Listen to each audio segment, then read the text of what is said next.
Hey guys, for this section, we are not going to do it where I am in front of the camera, and that's because there's so much information that I want to make sure that you can see it all and read it all. So let's get started.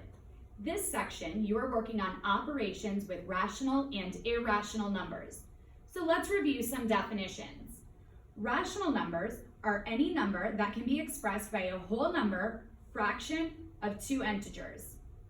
They can be positive or negative, but 0 is not a rational number. Some other ways that you could think about this is that the number can be stopped or it can repeat with a pattern. So for example, if you saw something like 2.35353535, etc., that has a pattern. So it is still considered a rational number. So here are some examples below. For example, 5, that's a whole number. -7, 1.5, -0.001, 3/8. Now a fraction, even if it looks weird, remember that that means it was rounded to be able to get to that fraction if it does look like it just keeps on going. -7/108. The square root of 4, which we know is 2. The square root of 9, which we know is 3. Again, whole numbers. And then negative the square root of 36, which would actually become -6. So those are all either whole numbers, decimals that are stopped, or fractions that have been rounded off or are perfect fractions in order to get us to those numbers. Now, what about irrational numbers? So irrational numbers are any number that cannot be written as a fraction of two integers. So for example, the square root of 2. If you were to look at the square root of 2, this is what you would get. 1.41421356, and it keeps on going. That is not a pattern, and therefore it is irrational. Same with the square root of 7. You would get a series of decimals, but it would not be able to stop. It's not a pattern. And we're all very familiar with pi. Pi, we know, keeps on going and going and going, and it doesn't have a pattern. Then we have the square root of 2/5. Even though we would technically be able to do the square root of 2 over the square root of 5 for this situation, still neither of those are able to be separated, and they're not able to be rational numbers. They're not repeating or anything along those lines. And then of course here we have 0.303003003. Although it looks like it could potentially be starting a pattern, it must start with the pattern right away. So again, that is an irrational number. Now, some of you guys might be wondering about, well, we see in questions that you could have pi, which we know is irrational, but on a question, you might see the number as 22/7, and 22/7 is considered rational. And although when you go to put 22/7 in the calculator, it might appear as though it has the same digits, it's not actually that way. And that's because we are having to round it off to turn it to a fraction, whereas pi, we're not making it a fraction, okay? So now let's go through a couple of examples. Let's start with this first one. It says, so what if we did this? We have the square root of 36 plus 7. So I'm actually going to hop in front of the camera now and go through this one with you. Okay. So we have the square root of 36. Oops, sorry, hang on. Square root of 36, which we know is 6.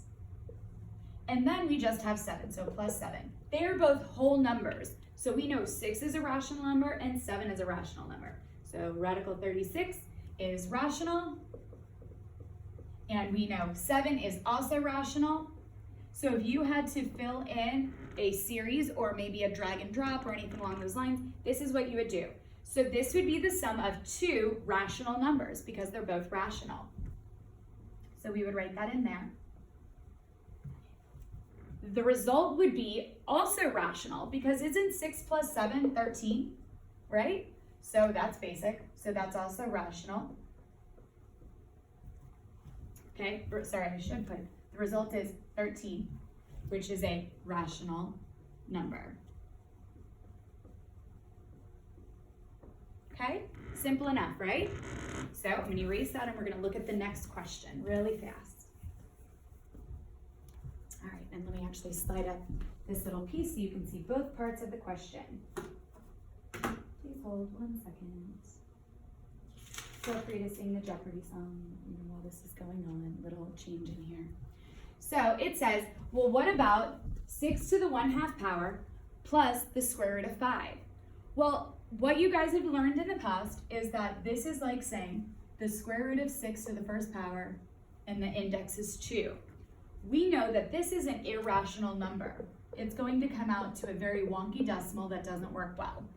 And the same with the square root of 5. The square root of 5 doesn't break down. So that is also an irrational number. So now we're dealing with 2 irrational numbers. Do we actually think that that's going to work and become rational? No. So this is the sum of 2 irrational numbers.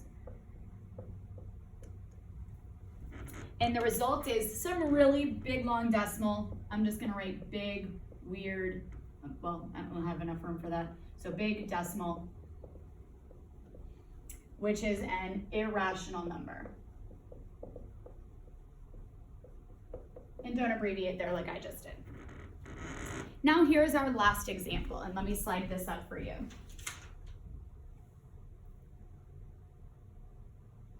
Okay. Use a little hand there to just erase. Don't mind me there. Okay, so this is, finally, what about the square root of 81 times the square root of 2? Okay, well, what do we know about the square root of 81? That's 9, correct? Well, 9 is a whole number, and it is rational. Well, here, the square root of 2, we've already learned that the square root of 2 is irrational. It comes to a really ugly decimal number. So, this is a product of a rational and an irrational number. The result is, well, what do you think it's going to be? Do you think it's going to be rational or irrational? It's going to be irrational because we only had one of each, so they don't like cancel each other out. That's not how that works. The result is 9 radical 2, which is an irrational number.